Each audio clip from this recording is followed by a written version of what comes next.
এটা নিয়ে আমরা খুব গর্বিত। আর এভাবে সামনে রাখবে, আমরা রাজপথে আসি, রাজপথে থাকবো, ঠিক আছে। দ্বিতীয় যাতে কোনো অরাজকতা সৃষ্টি না হয় সেটা নিয়ে আমাদের এই কর্মসূচি চলবে এবং চলছে। খুবই চমৎকার ম্যাম, আপনার কথা শুনে বিস্তারিত আমরা বুঝতে পারলাম। আপনাকে অসংখ্য ধন্যবাদ। দর্শক মন্ডলী, আমাদের বাংলাদেশে এরকম জানাপূর্ণ এরকম শিক্ষিত মারা আছে বলেই আজকে কিন্তু বাংলাদেশে ছাত্রছাত্রীরা আন্দোলন করে শেষমেশ ফাঁসিবাদী সরকারকে দেশ থেকে হটিয়ে দিতে পেরেছে। আপনাকে অসংখ্য ধন্যবাদ।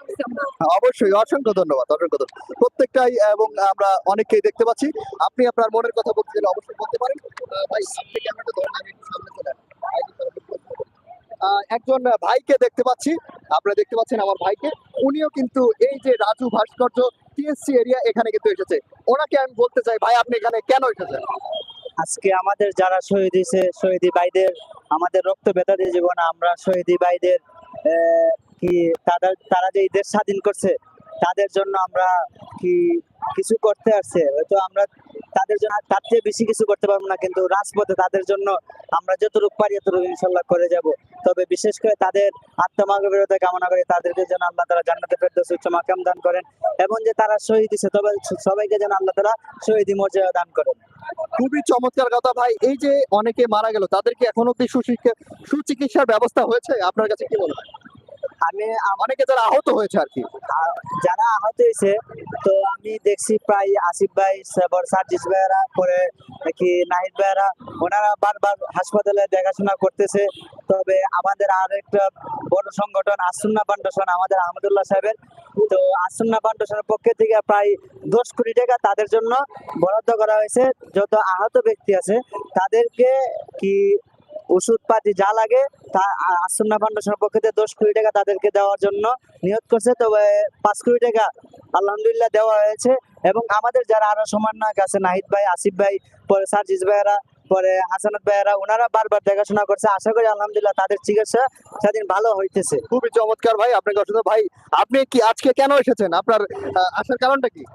আমি আজকে না, এই 15 বছরে প্রায় আমি 2013 সাল থেকে শাপলা চক্কর থেকে শুরু করে এখন পর্যন্ত এই সরকারের যত অত্যাচার আছে, বিশেষ করে আপনারা জানেন যে ইসলামপন্থী যারা আছে, আমরা আমি কওমি মাদ্রাসা সাবেক একজন স্টুডেন্ট, আমরা আছি, তারা একেবারে সর্ব দিক থেকে আমরা নির্যাতিত ছিলাম।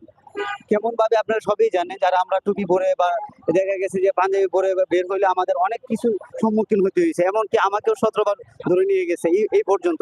তাহলে আমরা কত ভাবে নিপীড়িত ছিলাম। আজকে মন খুলে কথা বলতে পারতেছি।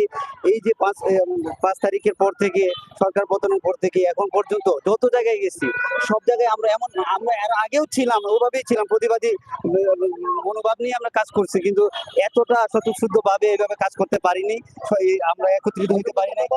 ভাই, আমরা একটু সামনের দিকে আগাই। ভাই, তোমার কাজ হচ্ছে কোনো ক্যামেরা দিয়ে একটু ধরো। আমার তো লোকটা আজকে আসে নাই। ভাই ব্রাদার মিলে একটু কাজ করি, আসো এই সামনের দিকে। দর্শক মন্ডল দেখো, সাবধানে। দর্শক মন্ডলে আমরা ওটা আলাদা একটা ক্লিপ করে তুমি কেটে নিও, আমার চ্যানেলটা সাবস্ক্রাইব। দর্শক মন্ডলী দেখতে পাচ্ছি এখানে আমাদের ছাত্র ভাইরা কিন্তু এখানে মিছিল যে করছে সেটি কিন্তু আমরা এখানে দেখতে পাচ্ছি। আমরা যদি সামনের দিকে যাই, দেখতে পাচ্ছি এখানে কিন্তু প্রত্যেকে কিন্তু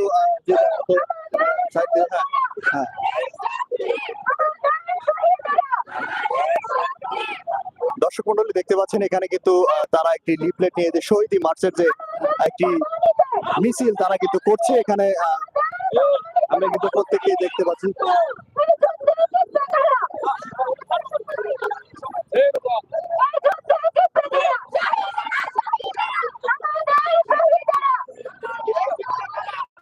প্রত্যেকে কিন্তু মিলিয়ে এই মিছিলটি করার চেষ্টা করছে এবং আমরা কিন্তু সেটি দেখতে পাচ্ছি।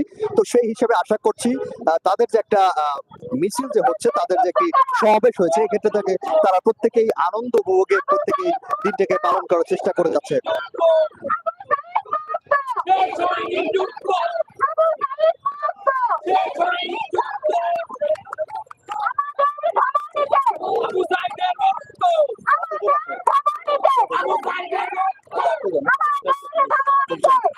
দর্শক মন্ডলী যারা আছেন প্রত্যেকেই দেখতে পাচ্ছেন রাজু ভাস্কর্য থেকে, অবশ্যই চ্যানেলটি সাবস্ক্রাইব করে ফেলেন।